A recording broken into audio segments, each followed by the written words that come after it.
Hello, everyone. Good evening, good afternoon, wherever you're calling in from. Welcome to Creaky Kitchen. This is our kickoff for summer event. I'm Zoe Rothblatt, your Creaky Kitchen co-host, and as always, I'm joined by Corey Greenblatt, our other co-host. Hey, Corey, how's it going? It's going good, Zoe. How are you doing tonight? I am doing great. The weather cooled down a bit, and it's like feeling like a refreshing night for cooking in the kitchen. So yeah, I'm excited to see what Chantelle and Ellie have cooking up. This month is June, which is Migraine and Headache Awareness Month. So our Creaky Kitchen event tonight will be focused on migraine-friendly recipes, of course, friendly for other chronic illnesses as well. And we have two tonight. We'll enjoy an appetizer from Chantelle and also a mocktail from Ellie later in the show. When I think about awareness, for me, it's so important because it can help those who are undiagnosed recognize their symptoms and also just help others feel less alone, which is really what we try to do here at Creaky Kitchen, just create a community to have fun together, and just, support each other. So if you want to write in the chat and talk about what awareness means to you or anything else throughout the night, feel free to hop in. Corey, I want to ask what you're advocating for this awareness month. I mean, with Migraine Awareness Month, we're always advocating for awareness for what migraine means to our community and how we can better advocate for better access to care and lower costs. I know our entire organization recently participated in Shades for Migraine, where we all posted photos about wearing our sunglasses and saying what migraine means to us and migraine advocacy means to us. So if anyone is on social media and hasn't, I highly suggest you guys all check that out. But yeah, that's what I'm thinking about right now. Amen to improved access to care and at a lower cost. I think I see a few heads nodding. We definitely all would love that. Well, okay, let's get cooking and in the kitchen. Chantelle, it's all you. I'll drop the recipe in the chat so everyone can follow along. But again, welcome and thank you so much for joining us. I guess I'll start off with my shades for migraine, because I didn't get the hashtag until this morning, so I haven't taken a photo, so someone screenshot this. I have actually lived with migraine since I was 12 years old, and if you want to do the math, don't, because it's a long time. It's a long time, and I've been through a lot of different treatments. I've found something that pretty much so works, and I can almost afford it. So with that said, we'll take our shades off. And we'll jump into the recipe. So I let the team know that I am dealing with a uveitis flare currently in my right eye. So this light is going to bug me periodically. So I might be putting on the glasses again. So out of an abundance of caution, I did a lot of prep in advance today. So you're not going to see me chopping much, but I did it because I can't see from here over really. So, but I wanted to make sure that we got this awesome recipe out to you guys. It's fun, and I will need you guys to make a decision for me. So hop in the chat when I ask the question at the end before I toss it over. So this is a toast. So it's like a bruschetta kind of, and I've already prepped my bread. I had a baguette that my husband lovingly procured for me today because you follow me on Instagram and you saw my stories. You saw that I attempted to make bread last night, and then I fell asleep, and then the yeast did what it did and it overdid it, and then I tried to rise it this morning and it was horrible. So fail on the bread making, but okay. So store-bought loaf and a serrated knife cut on the bias, and those are going to go into the oven. They've got a little bit of olive oil on them, and they're about 1/4 inch thick.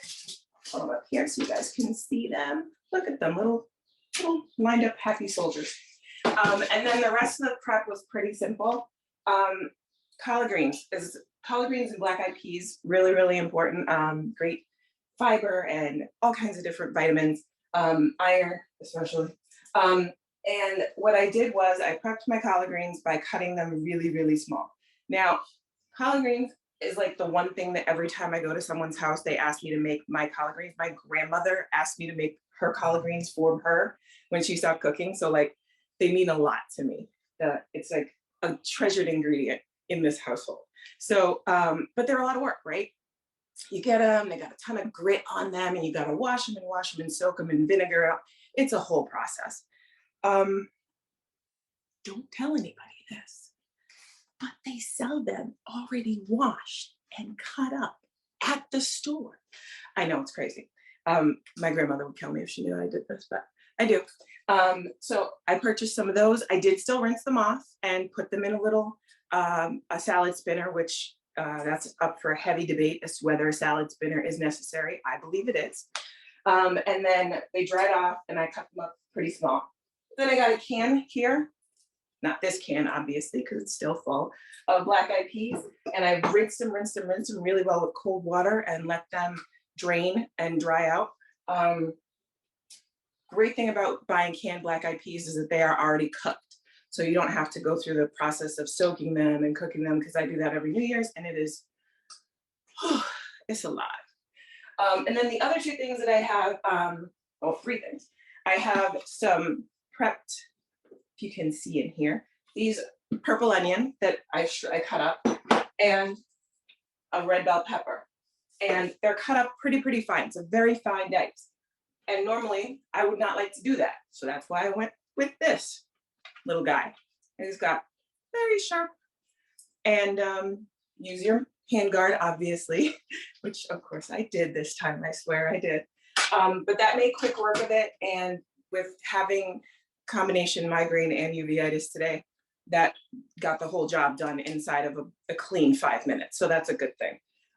Then the other thing that I did was I prepped some thick cut bacon, fried it in a small pan on the stove, and that was just to render off some of the fat. If you don't want to use bacon or pancetta, you can go ahead and just substitute all olive oil.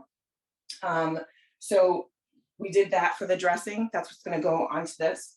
And I prepped some sorrel drink over here too. So that'll come in later. So basically what I'm going to do is I'm going to start by trying to release some of the water in the greens. And by doing that, we're going to add a couple of teaspoons. And yes, I'm measuring this time. I'm going to add about 2 teaspoons of salt. And then just with your hands, or you can use a pair of tongs, but somehow this feels normal and natural to me to just be massaging greens with salt. It's probably really good for your fingers too. Maybe a nice little exfoliator. But I'm just going to massage these for a couple of minutes, and then I'm going to add in all the other ingredients like it's listed on the recipe. I'm going to make the dressing. I think you guys have seen me do that enough times, right? So I'm going to go ahead and make the dressing, and then I'll be putting the toast in. Those are going to toast for about 10 minutes. They've got olive oil on both sides. And then I'm going to just flip them around halfway through.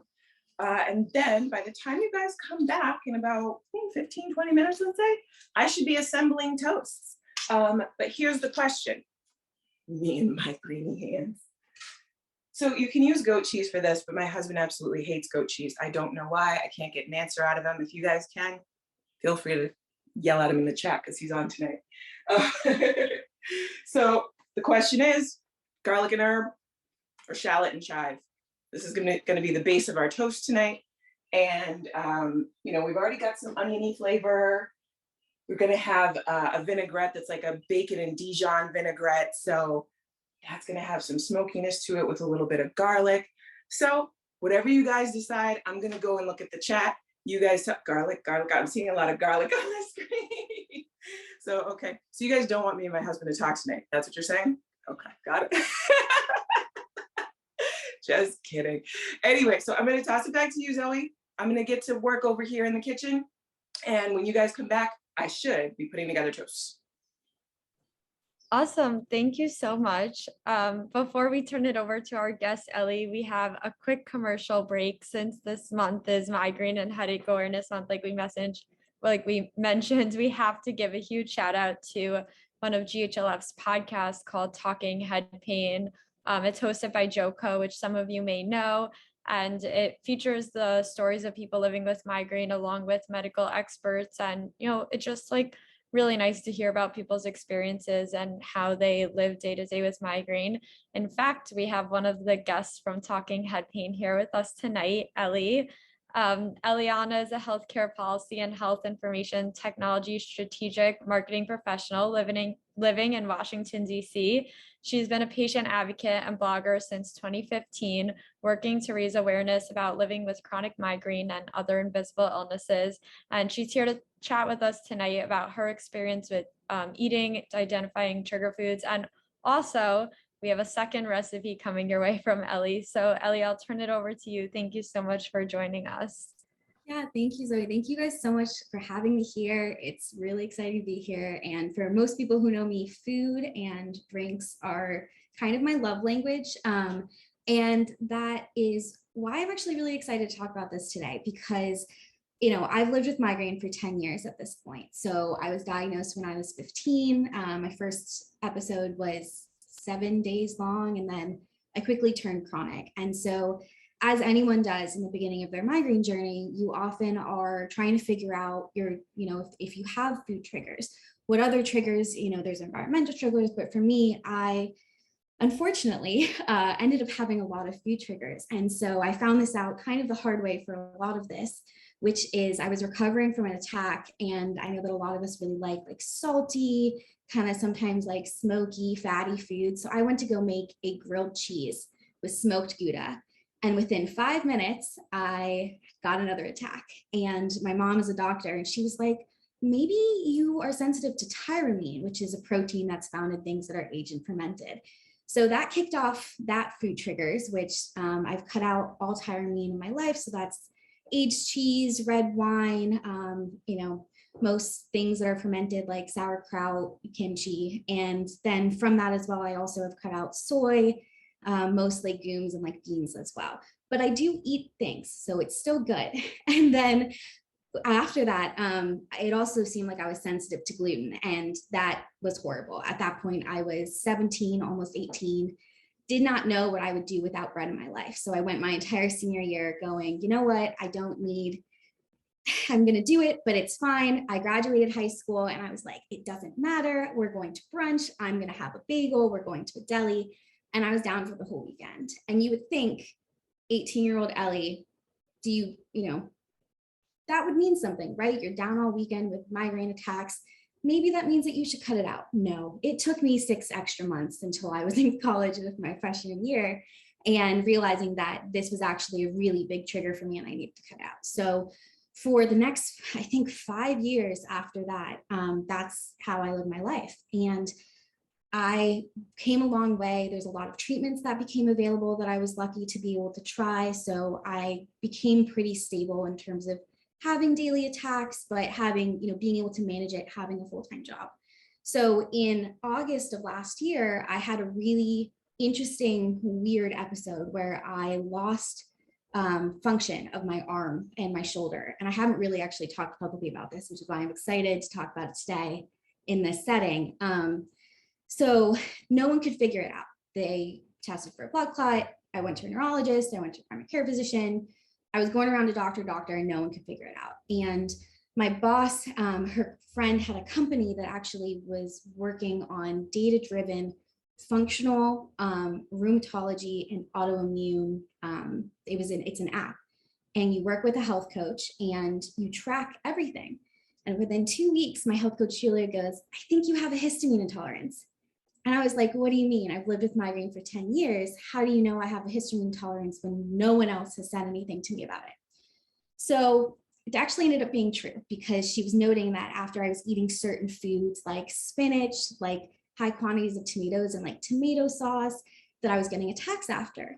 So very quickly, we tested that hypothesis and it was confirmed that I do have a histamine intolerance. So that's what I wanted to talk a little bit about today, which was the connection between histamine and migraine, and how it kind of shaped out for me, and also just providing a little bit of education about that.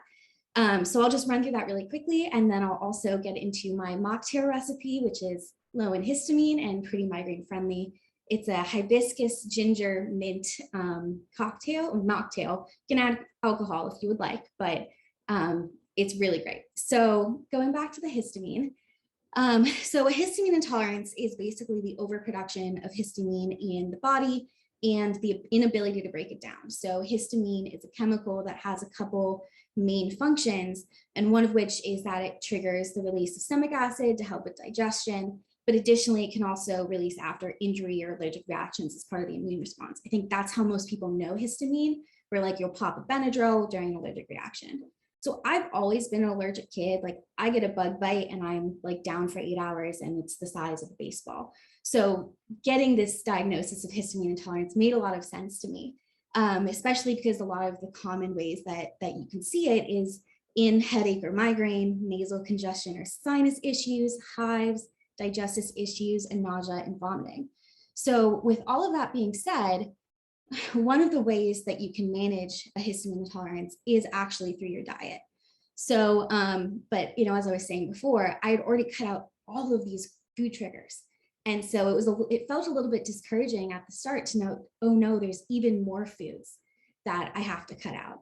But with any elimination diet, it's always individual to you, right? Like whatever the list says, you'll go through and you'll try it. You'll see if you trigger, if you have symptoms. But at the end of the day, if you don't actually, react to it, that doesn't mean that you have to cut it out just to cut it out. So some examples of high histamine food is fermented foods, dried fruits.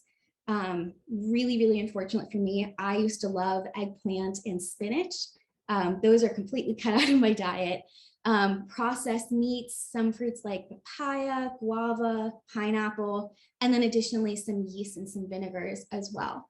So if anyone's interested in learning more about living with a histamine intolerance, or just getting a list of getting an idea of what is a high or medium or low histamine food, I really recommend the Swiss Interest Group Histamine Intolerance List.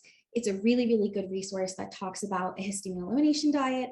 But as I just said, like everyone is individual. So what works for me may not work for you, but it's something that, we talk about migraine diet a lot, but a lot of times it's here's an elimination diet, go have fun, go see what works. And so it's a little difficult, I think, for all of us who are trying to manage it alone.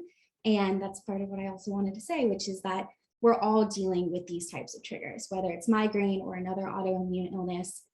So there should be a little bit more conversation about what, dealing with that, going through those processes, because it never really ends. And then how to kind of make recipes. And I feel like I've been relearning how to, how to cook for myself again and, take happiness in the foods that I'm making. So without further ado, this is the hibiscus drink. Oops. And I think, there we go, that's the recipe as well. So it's super, super easy to make, talking about, easy ones. So in order to make this, all you need to do is put in 4 cups of water, bring that to a boil. And then you just need any hibiscus tea, put in 4 tea packets, let it sit for 6 minutes, add in 2 tablespoons of lemon juice and 2 tablespoons of chopped ginger. And that's it. And then you pour it in here. Gosh, I'm spilling a lot. Oh no. And then from here, I also made a mint simple syrup. So simple syrup, super easy. 1 cup of water, 1 cup of sugar. You just put it on medium to low heat until the sugar just dissolves while you are just stirring really quickly. And simple syrups are great because you can put almost anything in it. Like I've made rosemary simple syrups, blueberry ones, and they go so far when you're trying to impress people when they have them over, because you can just give them like sparkling water with a blueberry rosemary simple syrup, and everyone thinks that you've slaved away in the kitchen. But really, you've only done this for 5 minutes and then let it sit for 2 hours. So you add 2 tablespoons of the mint simple syrup. And then a little bit off camera, I'm just going to be slicing this lemon really quickly into a little wedge because we have to make it fancy, right? So then we put that right here, add in the mint sprig for garnish, and voila, we have our drink. Super easy, really good. I love hibiscus just because it's a really good drink for me. It's also on the low histamine list. Additionally, ginger is really good when you're dealing with nausea. And then peppermint is also just a really good herb, also really helpful for nausea as well. So that's it. Thank you so much, Ellie. That looks delicious and like so bright and fun for the summer. Thank you. Yeah, of course. I wish we could be in person. That way then I could just kind of make it and give it to everyone. But now you have the recipe so everyone can try it for themselves. Yes, thank you. I'm so excited to make it for myself this summer. I put the recipe in the chat so everybody can see it and can make it at a later date. And of course, we have our appetizer working. It looks like Chantel's still working. So I wanted to read a few of the tips that are in the chat. There's some awesome stuff going around. Amy put a question about what's your favorite tip for coping with a migraine flare. And then shout out to Linda P, who wrote, rest in a dark room with an ice pack on my head, then get up and drink green tea. I love this, giving yourself time just to settle down and take it easy. And then, you know, slowly getting up and treating yourself to green tea and, you know, like we just mentioned, finding what sort of drinks are right for you. Then JP came in and, you know, gave us all these amazing tips for a rescue kit. So JP wrote, I have an emergency migraine rescue kit that I carry in my purse at all times. It has earplugs, all my meds, sunglasses, and small disposable plastic bags for unexpected upset stomach, ginger, hard candy, and a 6-ounce bottle of water to take my meds. Love that. So comprehensive. I'm definitely writing that down and gonna make my own rescue kit. And yeah, Ellie, I was just wondering if you have, oh, there's another one in here. I always carry my migraine meds, but like other items you bring, I do have ginger chews which help me. Ginger chews seem to be popular in the chat. And then Ellie, I just wanted to ask you what your #1 tip is for coping with a migraine flare. Yeah, so I have a couple. I think it depends on where I am. So if I'm at home, green light has actually been really, really effective for me, where I've been able to not, you know, I could be in a dark place, but also I can have a little bit of light and kind of still, if I need to still do a little bit of work or just don't want to be in darkness, that's been a really effective tool for me. I'll also say definitely the rescue meds, but also in a very weird way, if I'm out, a Coca-Cola will do wonders for me with the caffeine and the sugar. It's, you know, it won't cure that attack, but it will definitely make it a little bit better and can make it easier for me to get back or to a safer place that has less stimuli, or that might be better.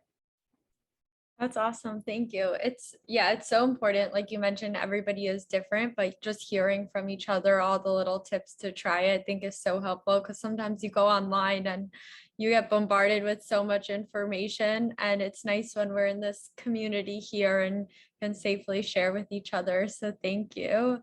Thank you everyone for writing in, and thank you, Ellie. I'm going to check in with Chantelle. How's it going? Do you need a few more minutes for the prep? It looks like it's busy in your kitchen over there and things are looking delicious. I think we're good. So basically I went ahead and I made the dressing for the greens and the peas, and I just tasted it. It was so good. It's got honey, Dijon. The recipe calls for Cajun seasoning. I make my own seasoning because you don't know what they put in the ones in the store. Sometimes there's anti-caking agents and stuff like that. So I just make mine from the herbs and spices that I have in my pantry. And it happens to include thyme, which was one of the ingredients. So that's already in there. This is also really, really, really good for fried chicken. If you ever want the recipe, just let me know. So basically I have my toast here. Can you guys see the toasts? I don't know if you can. But anyway, we have the toast here and you guys won with the garlic. So I'm just spreading a little bit of boursin on the bottom, which is just a soft cheese. And there are soft cheeses that are dairy free. So if you are dairy free, you can find those in your local health food store. I've noticed them at regular old Stop and Shop now, so that's pretty cool. Not like you have to go to a separate store now to get your dairy free cheeses. So I'm just gonna go ahead and spread those. And I'm just doing 6 right now. The other 6 are on the tray because like I said, it's just the 2 of us tonight. So not much eating. And then we're gonna top the toast. I want you guys to see this. Just remember how we always say we eat with our eyes first. Look at the colors in there. I mean, it's got the red pepper, it's got the greens, and the greens are not wilted to the point where they're like mush. So they're gonna still have some bite.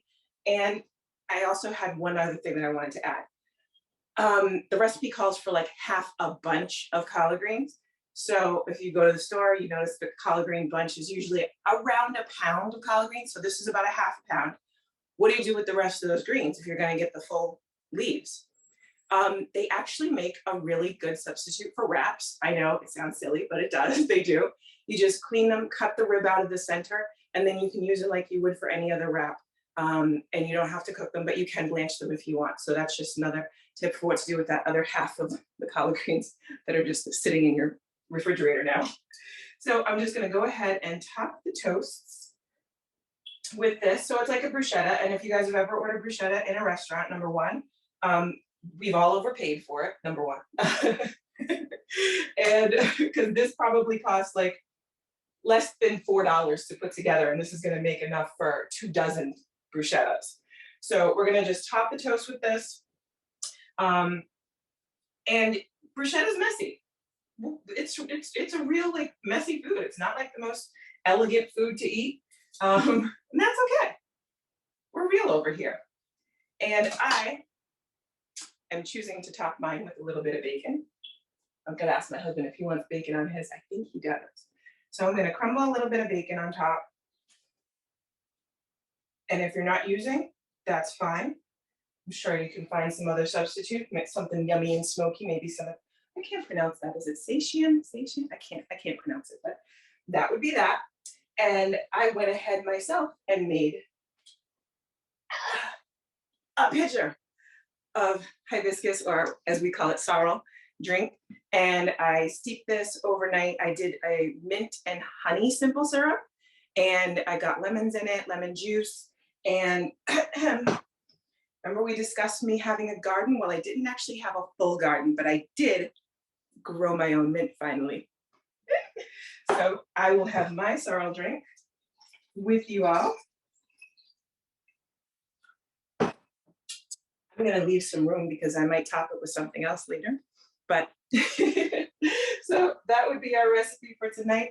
A nice bruschetta, fun little appetizer, salty, sweet with the honey, and then with this lovely, lovely cocktail, mocktail, with the lovely honey and mint.